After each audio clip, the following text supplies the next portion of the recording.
Welcome back, and thanks for joining us for this last panel discussion.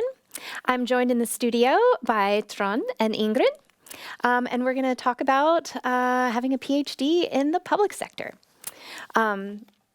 So our first question today is, before doing your doctoral degree, did you envision working in the public sector, or did your vision change as you went through your program? I didn't plan for the public sector. I was most focused on the private sector, the maritime industry, the oil and gas industry. So no, being in the public sector was not planned for, no.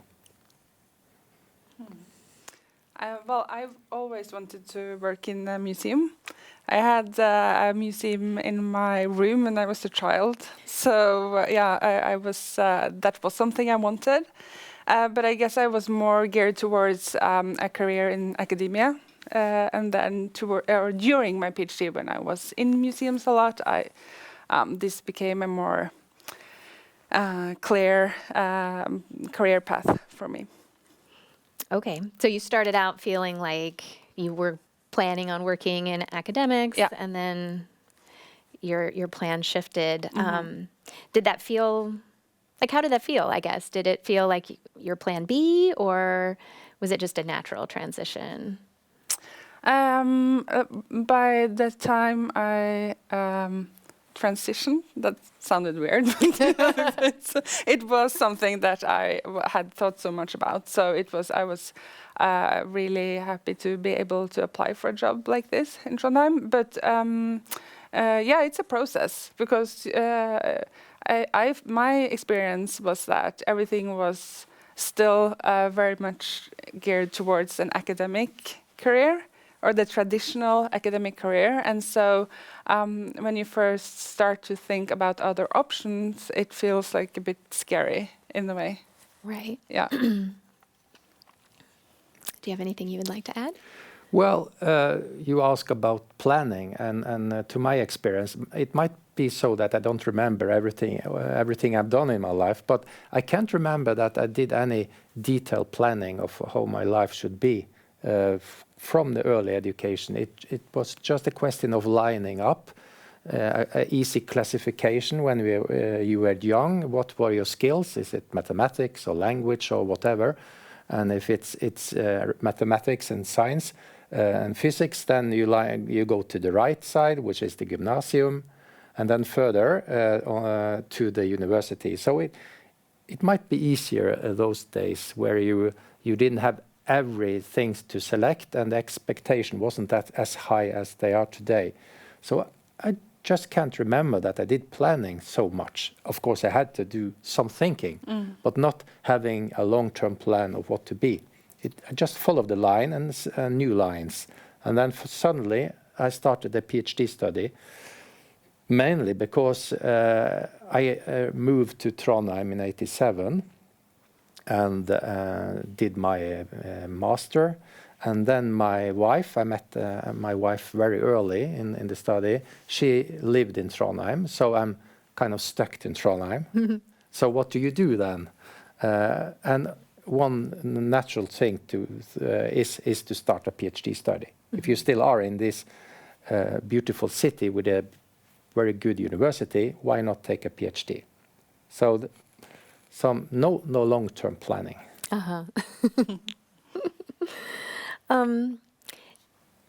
Did you find it harder or easier than you expected to find relevant work after you finished your PhD? For me, it was easy because I was employed in the SINTEF, or it was named Marine Tech at that time. It was a maritime part of the SINTEF group, so I had a job. So I did the job there with reduced reduction on how much to work, and then I did a PhD. So I had a job, so that was not any challenge. That's nice. I don't know if I want to say that it was easy, but things worked out pretty good in terms of I had vicariat, temporary positions with teaching, and small temporary positions as a researcher. And I think for a lot of PhD students, it's especially in the humanities where there can be some time between when you hand in your PhD and you have the disputas. For me, it was 6 months. And so I was happy to have some teaching and research to do in that gap. But then there's also, we talked about it a little bit earlier, there's also an element of just chance, you know, if something comes along at the right time, which it, and it kind of did that for me. So, yeah. Great. With regards to a future career, was there anything that you thought would be a problem but that turned out to be easier than you expected, like writing applications, finding relevant work, showing possible employers the value of your experience, that kind of thing? Well, I think I've been, I think there is, in my experience, employers do see the value of a PhD. So that's been a pleasant surprise or a nice experience. And I think maybe there has been a change over the last, I don't know, 5 to 10 years in terms of how PhDs are, how they are, you know, perceived outside academia.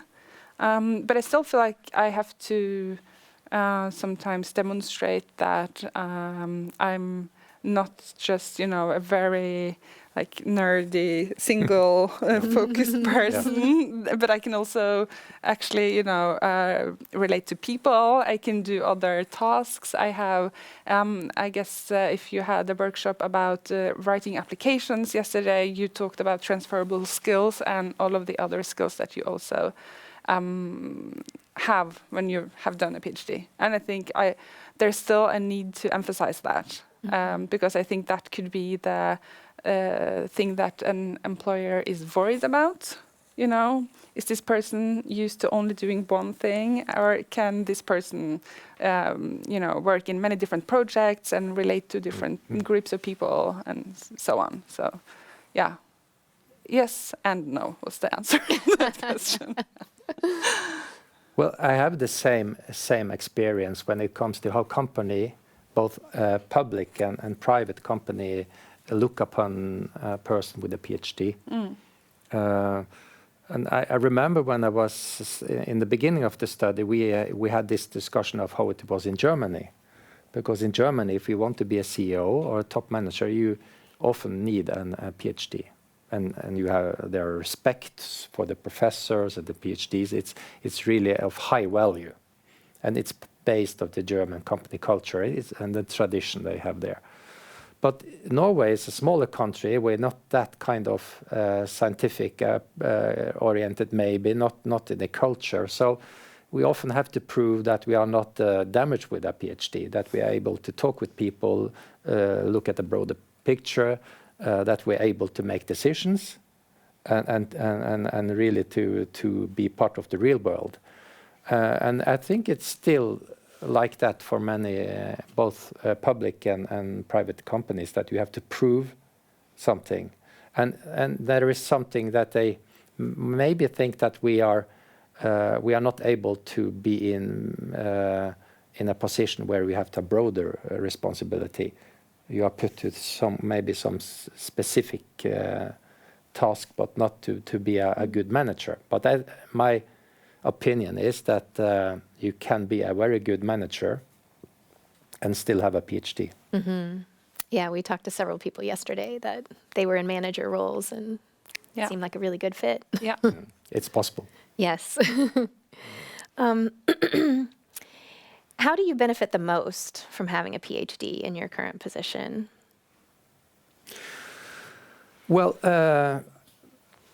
my career has been very changing through the years, from a scientist, research, to a manager in a research institute, going in a technical research position and management position in Statoil, in an oil company, which all of these first 16 years was very technical, scientific research and development in the technical side. And then I changed my career to be a university college rector, which is something completely different. So the benefit I feel about having this PhD is most because it's a personal project. It's a way of proving that you are able to concentrate, you are able to think, and you're able to produce something that is useful. So it's kind of confident thing, that it's a personal project, and that is a value that you can carry with you in other areas. You don't have to need to use what you have studied, but you feel that you are able to do something, and that's kind of confident and proof of concept thing. True. But I also think you talked about the German model, or how it's different from Norway, and I think that's also an instance where I feel like there's a real benefit in having a PhD is when you travel internationally, and we were just in the Biennale in Venice, which is like an art festival, but it's for the people in the industry, a few days for the people in the industry, and then in settings like that, it's a real value to have a PhD, because people know that you have a serious like a sound background like that. So, but in the organization I'm in now and in the museum, I feel like it's also valued, and it's the strategy of museums in Norway says that they should have more PhDs in the museums. I feel like that's good. Like we are welcomed into the museums. Yeah, that's great. Well, I really didn't answer your question, because you asked what is the relevance of a PhD in my current position, which is Director for Technology in the Norwegian Public Roads Administration, which is a management and director role.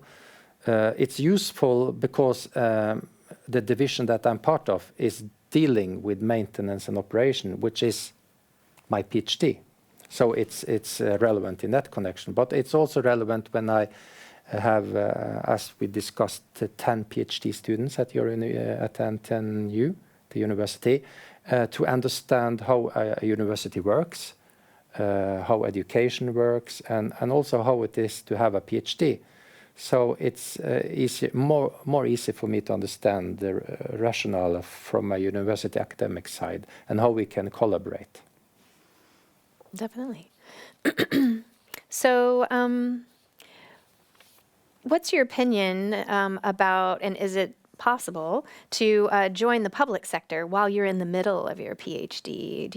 Have you run across, I mean, I know that didn't seem like that happened with you, but have you run across people who've done that, or who are working in the public sector and then go back while they're still working to get a PhD? Do you have any comments on that? There's something called offentlig sektor PhD.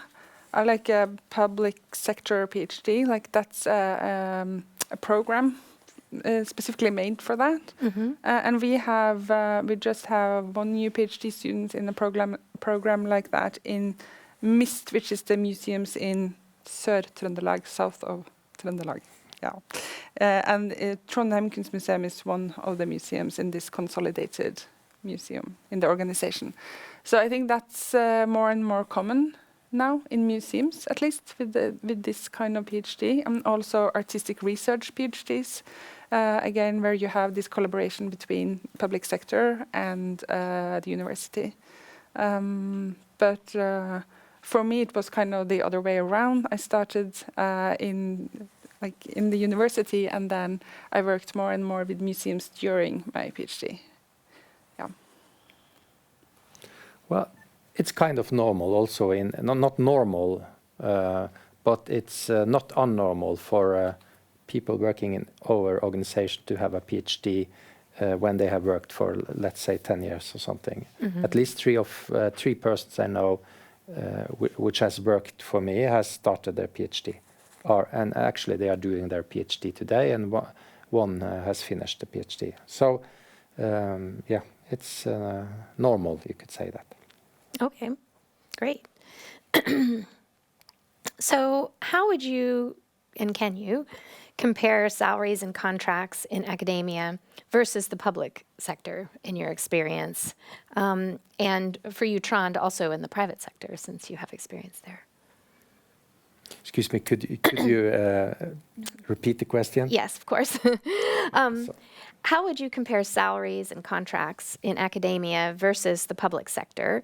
And for you, can you also speak to the private sector?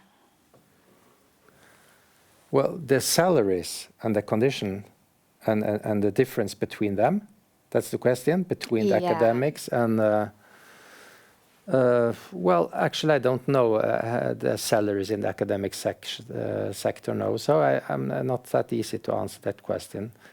But you might ask if you have a benefit when it comes to salary if you have a PhD, because I guess the audience here are wondering if it's a benefit of having a PhD and if you are more paid. And in our company, we are more paid. If you have a PhD, you are allowed to have a higher salary. And we have a professional ladder in our company, which is the D2, that's the highest level. That's like a professor within the Norwegian Public Road Administration. And then you need a PhD. But you also have to be able to speak to the audience and be a national and maybe international, call it star within your specific topic. Then you need a PhD. Yeah. I think one main difference for me is that it's a permanent position that I have now. And I think a lot of people within the humanities will, appreciate the importance of having a permanent position. And this is my first permanent position. So all of the other work that I've done has been on temporary, like in shorter contracts. So that's, I think, is a real difference.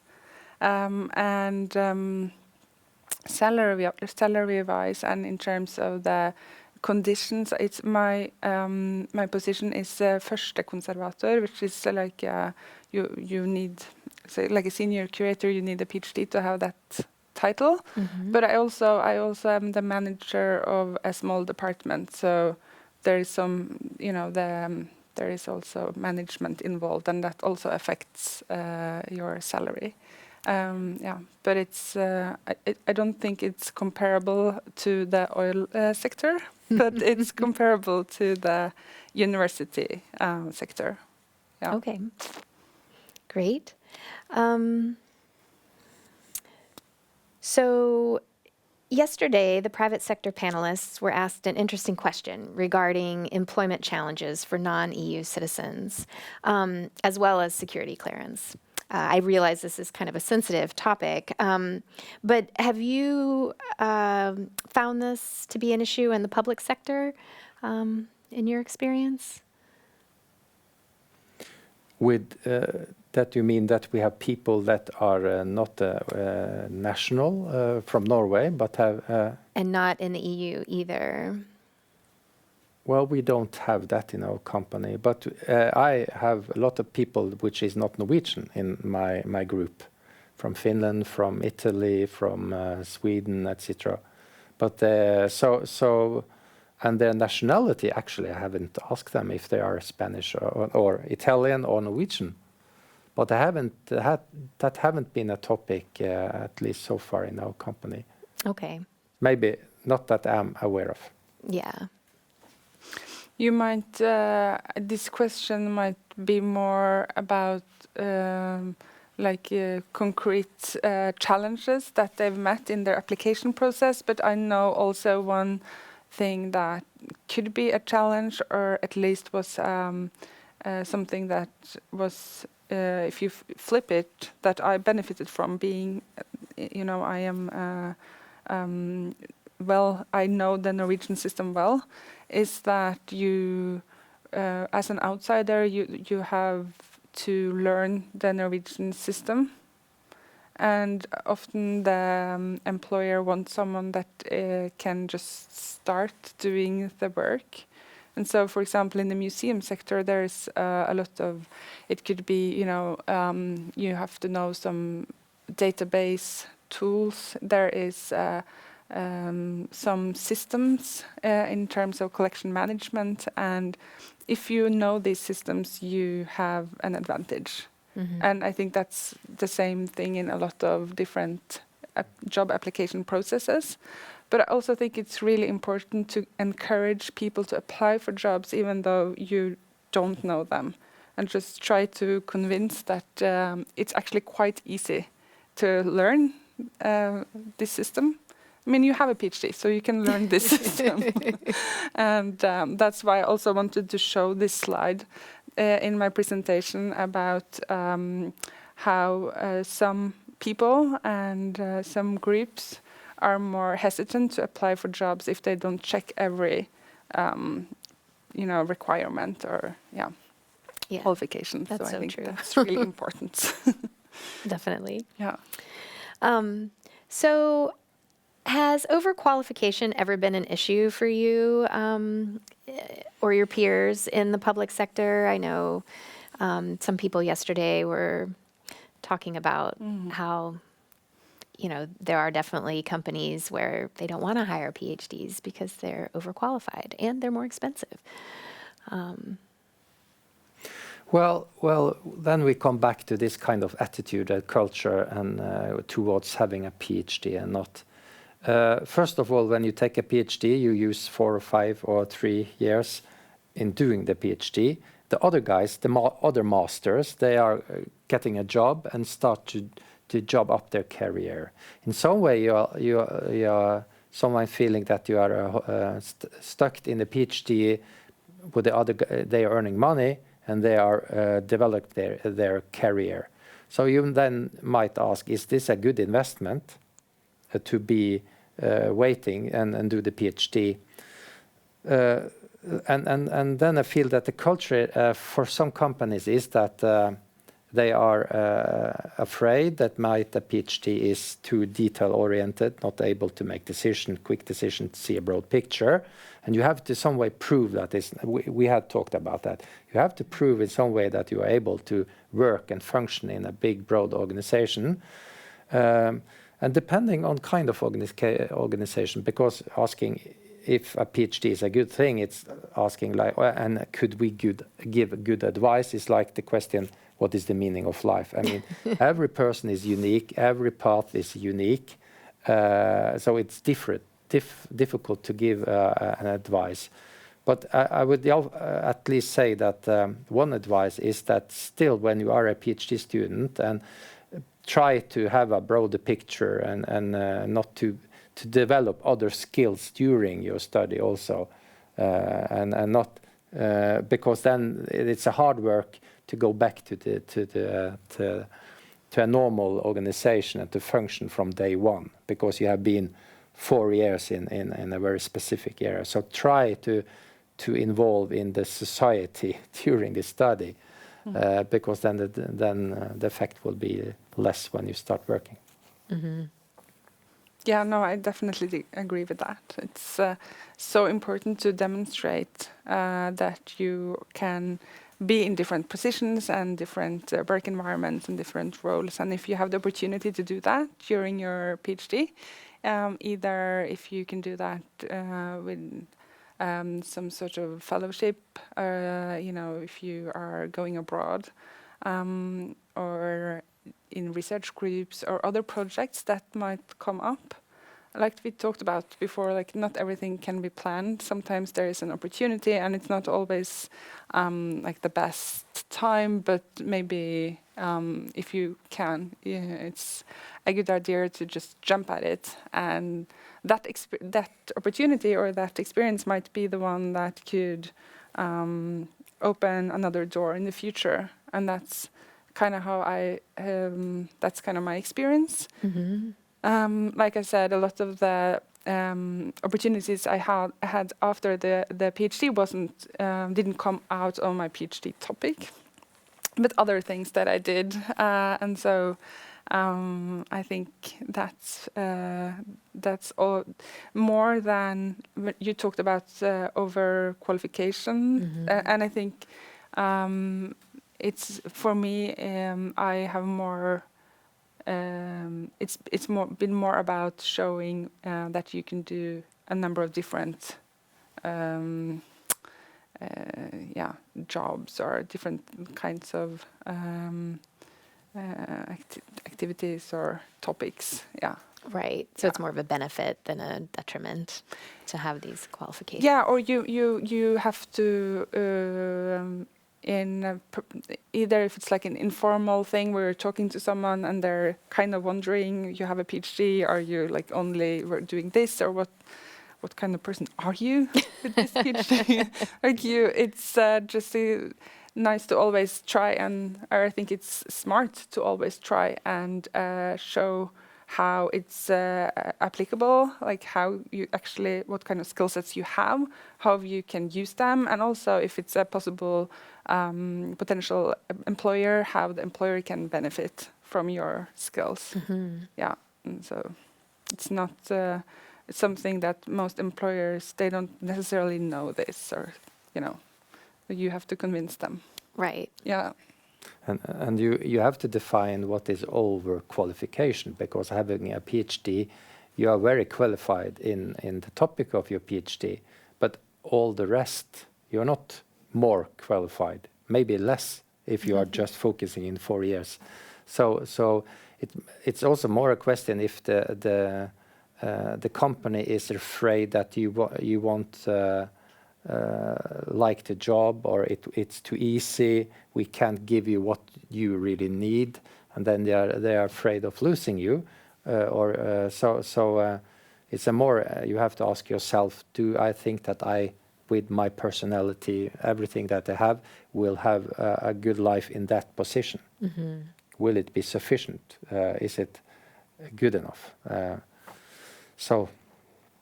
You should ask yourself if this is a position that I think it is the best for me.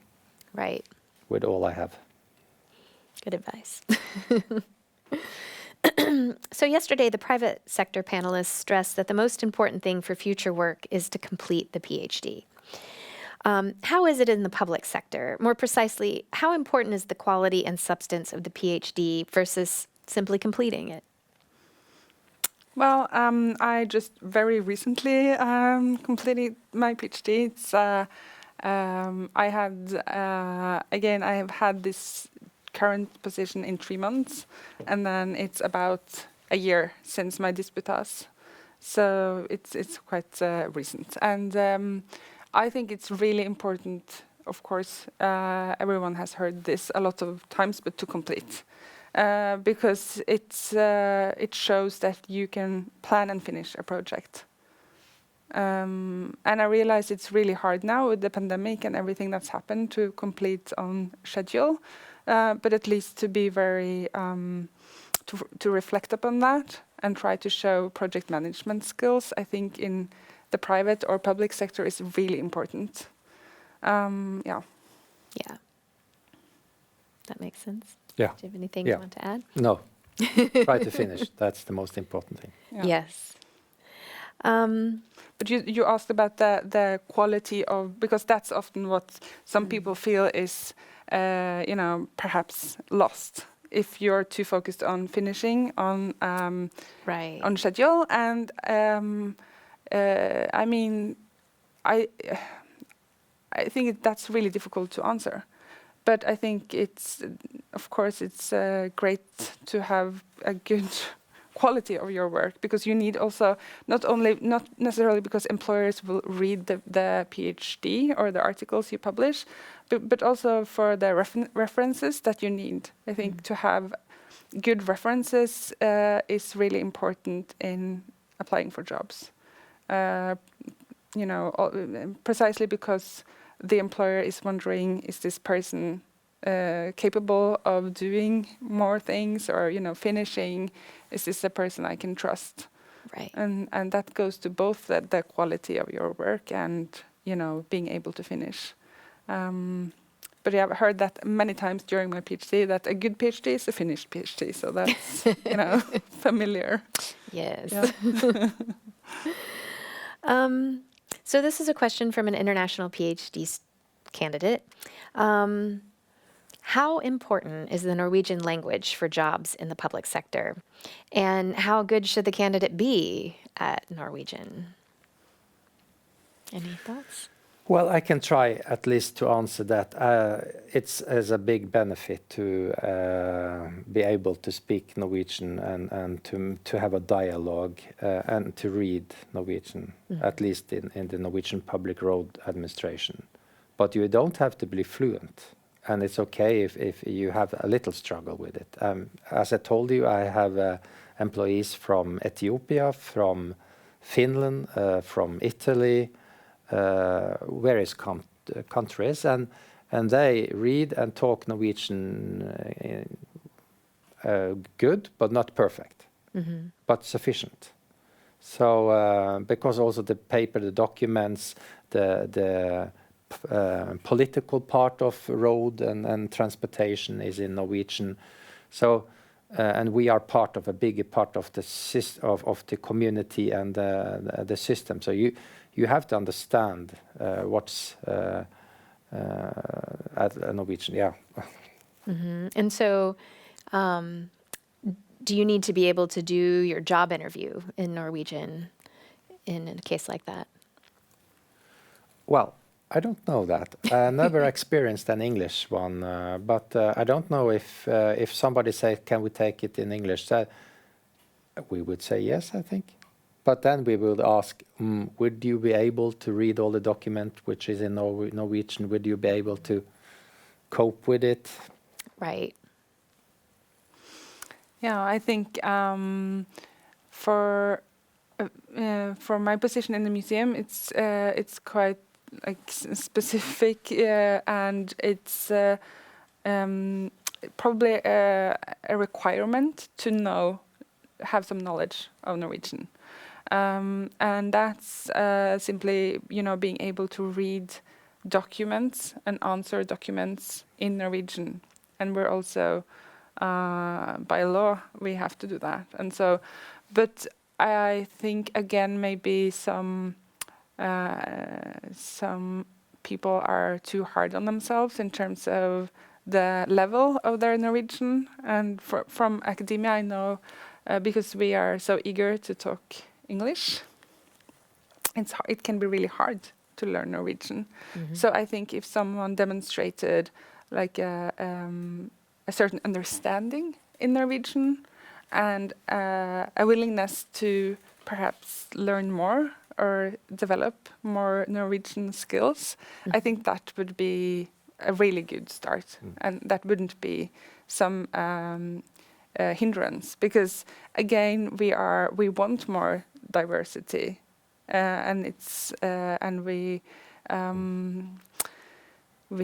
want different people from different cultures to apply, and to go back to what I talked about earlier. I think this is a blockage, to be able to apply for things, and it shouldn't be.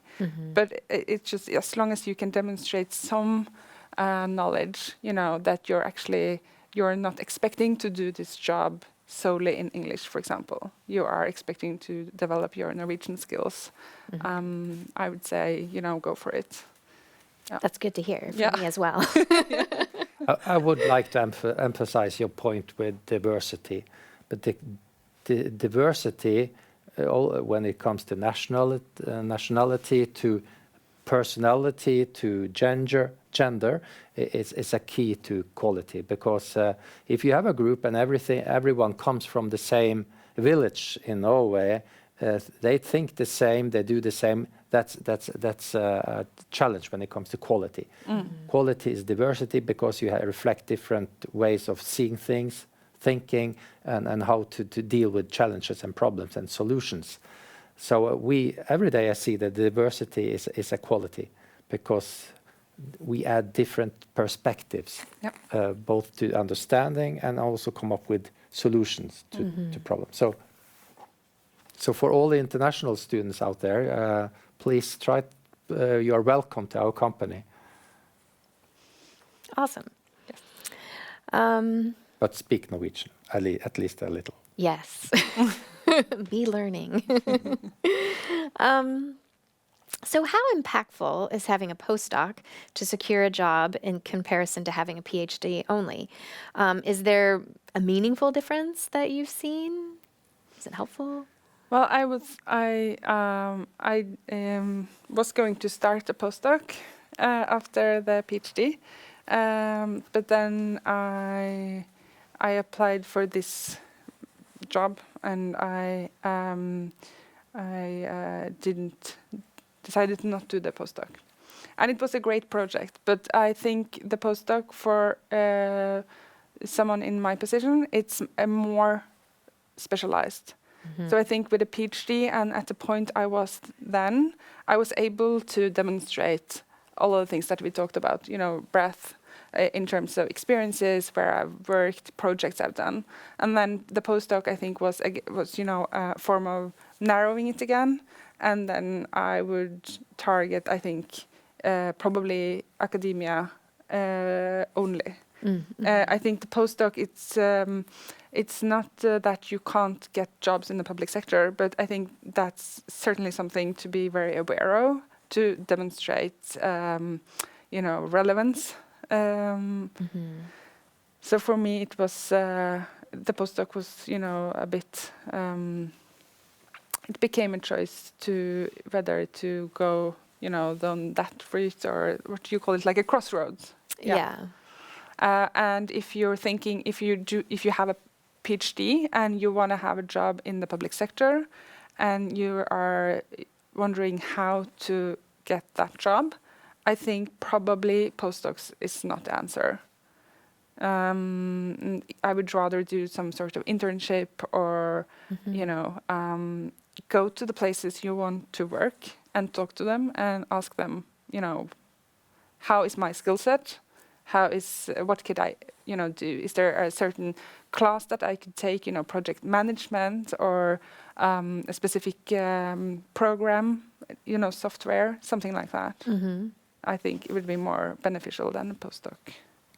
But that's only about, for my specific sector. I cannot talk for your sector, for example. No, I mean, public sector is not homogeneous, and it's a big variety. So it's difficult to give advice. But if you have the academic track, I guess you discussed that yesterday, but and you want to be a professor, and you know exactly, then of course postdoc, and you know what to do to get the publication and the results that you finally can be a professor. But in the public sector, I think it's a good way to start work. Do not a postdoc is kind of following a path. You should go out of this academic part and start working and applying your knowledge. And then you might go into research in a later time, but start working if it's possible. Broaden up. Yeah. Yeah, but I also want to say, if someone is listening and they're doing a postdoc and they're thinking about the public sector, I think there's also, you should get a career plan now from NTNU, and this career plan should, point out in terms of where you want to be, what you should, what experiences you should focus on. And so, if you're in that position and you want to have a job in the public sector, then I think that you should be able to do some of these things as part of your postdoc. Right. Yeah. So that's also an option. But I have an example. I told about these 10 PhDs that we have together with the university. One of them, we also have a postdoc, and which is working on the risk of being on the road. Statistics, machine learning, artificial knowledge, and so on. And then I think then you are working as a postdoc with very close to our organization and our environment. So in that sense, it's broadening up. you are involved in our company, you understand the culture, and so that might be a good thing to do, because then you can select on the end of the postdoc, will I go to be a professor and follow the academic side, or maybe I can use this as a ticket to get into our company or similar company. So then it would be a good advice to take a postdoc, because you broaden up and you apply it on a real life situation. Right. That's good. So we just have a few minutes left, and I thought I'd ask if you guys have anything else you'd like to share with all the PhD students and postdocs out there. Anything you've learned through your career, or things you wish you'd done differently, or I don't Well, know. I think for me, it's just realizing at one point that I cannot plan everything, because I had, and I still do, have, these 5-year plans for, okay, this is a goal and this is how I'm going to get there. But it's not really possible, because, even for, when is a postdoc available, when is a job available, you don't really know. So for me, a good advice was to be more, to maybe not always just think about the plan, but to be open for opportunities, and then accept that the road is changing. Yeah. Yes. Well, that's the same, same message from me. I mean, life is full of possibilities, and you can't plan for them. They will come. And then when you have them in front of you, try to make the best decision of what kind of path you will take. My career has been many job changes, and most of them, or none of them, were planned. There was an opportunity. Do you take it or not? Well, yes. Try to say yes, because changing jobs, changing environments is good for you. It's a good practice to develop. And of course, as all other areas, you need to know yourself, what you really ambition, what are your qualities, what you like to do. If you know yourself good, then that's a benefit to do the right decisions in the opportunities that will come. I'm so sure for it. Great. Well, thank you guys so much for joining me today. And thank everybody in the audience for being here. And I hope you got something out of the last 2 days. I feel like it's been really wonderful to share them with you. So good luck in your career path, and have a wonderful day.